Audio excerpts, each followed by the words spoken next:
Hey there, this is Vicki Arsenault, and you're listening to another episode of Facing Your Fears. Thanks for joining me today, guys. We are going to talk about getting organized today. What I have found over the years is that when people have a space that is very cluttered, it actually contributes to depression and anxiety. It makes you feel like you have a lack of control over your surroundings. And so today, I want to give you some tips that are going to help you get organized. And, I'm not talking about being perfect, okay?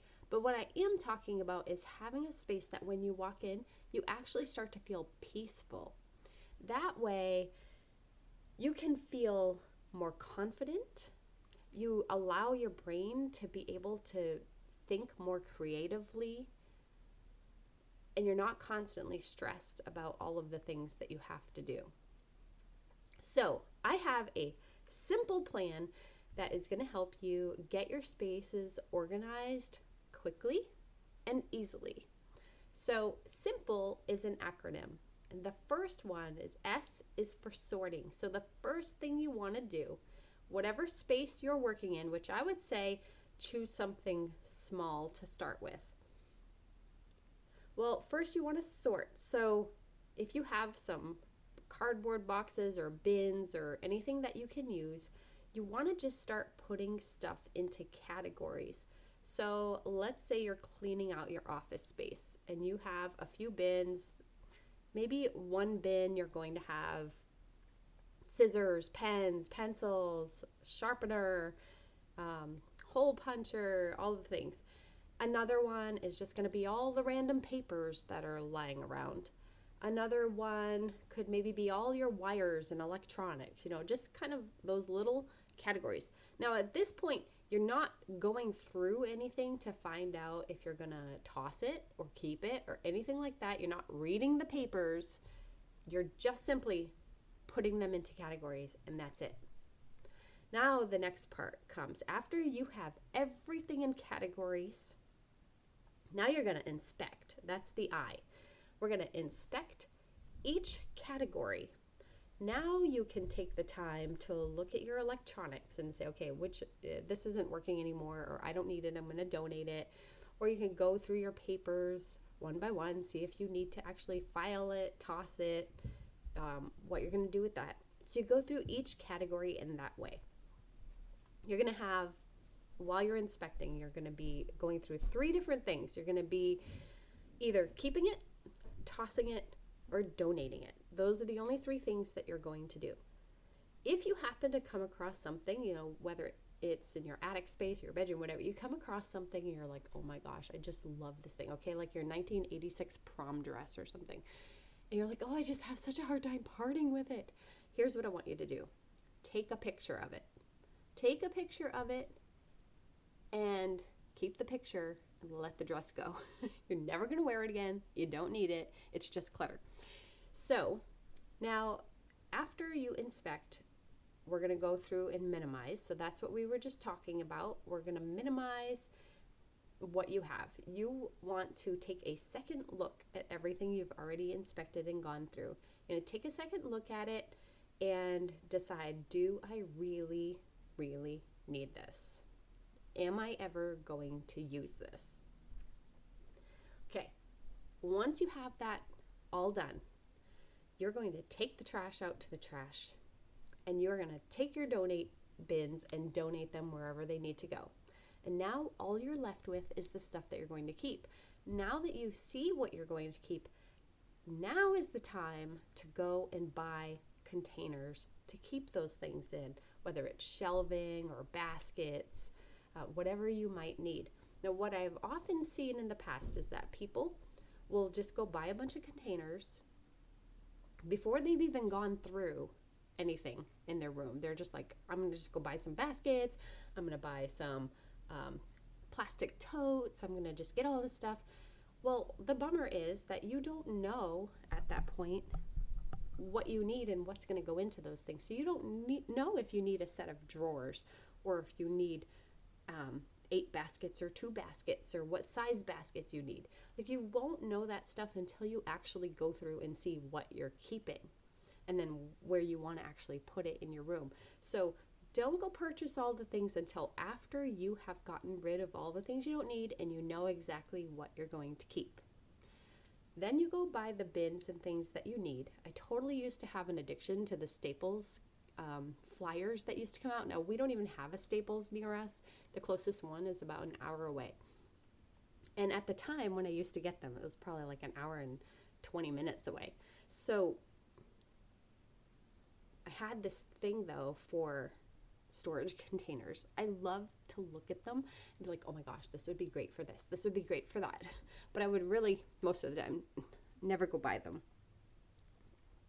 I end up trying to reuse as many things as I can in the house, or just being creative with things that I want to use for storage. But anyway, and Staples doesn't actually have as much as they used to in that organizing category. But even still, when I do get that way, I like to go in the store and look around and see what they have. So now that you have purchased everything you need, now is the time that you're going to label them.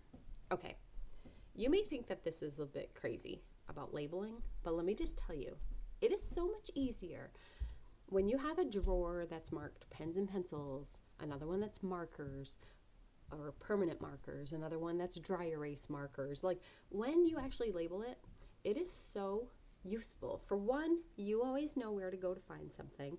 You're never going to have to rebuy your tape or anything else because you know exactly where it goes. But most importantly, people who live with you know where things go. That alone is like huge. Like, they can't say, oh, I didn't know where to put it, because everything is labeled. And it doesn't have to be fancy. It can be a piece of duct tape or masking tape. But you could go as far as getting one of the fancy label makers, which is what I used to have. Those are amazing. They look so sharp and neat. Just love it. Okay, so anyway, you're going to label it. So you've sorted, you've inspected, you've minimized, you've purchased what you need, you have labeled everything, and now the E, you just get to enjoy it. Oh my gosh. Can you imagine what it's going to be like when you get home from a long day and you come into your space and it just feels comfortable and put together? Now, I'll tell you what, I'm super organized, and luckily my husband is also very organized. But there are days you walk into our house and it is like, I don't know, everything jumped out of the cupboards and closets and everything, because you just get busy. But the cool part is that we know where everything goes. So cleaning up is super quick, because I know that this is going to go there, that's going to go there. And so it makes cleanup a total breeze. Maybe it takes 10 or 15 minutes for us to get the house all put back together. But wouldn't you know it, the time that people always stop in is the time where everything is all over the kitchen counters, and the breakfast bar needs to get cleaned off, and the pillows on the couch are like all over the place, and blankets here and there. Like, of course, that's the moment that everybody stops into your house, and you're like, no! If you had just stopped in like an hour from now, or if you just stopped in yesterday, my house would have looked normal. But it's okay. Whatever. It is what it is, right? Hopefully the people that are coming by your house are not going to be judging you. So anyway, I hope that you found this episode helpful. And I think that this simple plan can actually be applied to other areas, not just your physical spaces, but maybe your mental and emotional spaces. Now think about it when you're thinking about a decision you have to make. Of course, you can like kind of sort out your possibilities. What are my options? And then you take each option and you think, okay, I'm going to look at this and turn it all around and see if this is something that I need to keep. This is an option I need to keep, or this is an option I need to get rid of. The same with minimize. You get yourself so that you're going to bring your options down to just maybe a couple options, right? So you can kind of use this whole process in the same way to help you make a decision. or to help you see the good or bad part of a situation. So anyway, I think that you can get creative with this, but I hope this episode was helpful for you and that you are going to have an absolutely amazing week. And I would love it if you end up using this simple process to organize a space. I would totally love it if you would take a before picture and then an after picture and go share it on the Facing Your Fears Facebook page, because it is my favorite thing ever to see transformations. I'm totally addicted to HGTV because I love to watch house remodels and just general before and afters. And when I was health coaching, it was the same thing. It was like, I want to see the before and then the after when somebody feels their best. And I always love it even in business with helping women start businesses. I love women going from feeling insecure and unsure about what they want to do and watching them transform into these women that are like go-getters and they're confident in what they're offering and they're helping so many people. Like, transformation is my thing. I love it. So anyway, if you do this, go ahead and take a picture and go share it on the Facing Your Fears page. And I will see you guys next week.